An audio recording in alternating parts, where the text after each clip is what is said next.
گندش بزنن پلیسا، حتما میخوان ازم تست الکل بگیرن.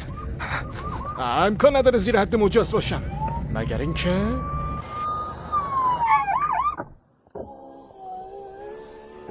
مشکلی پیش اومده قربان؟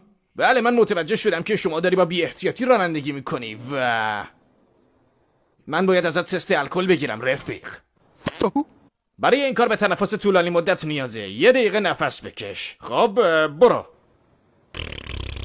ادامه بده، ادامه بده، دیگه آخراشه.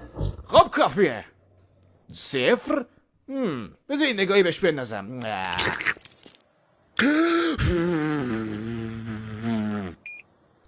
خب شما در حد مجاز هستید. تست الکلتون به خوبی انجام شد. شما میتونید به راهتون ادامه بدید. مراقب خودت باش.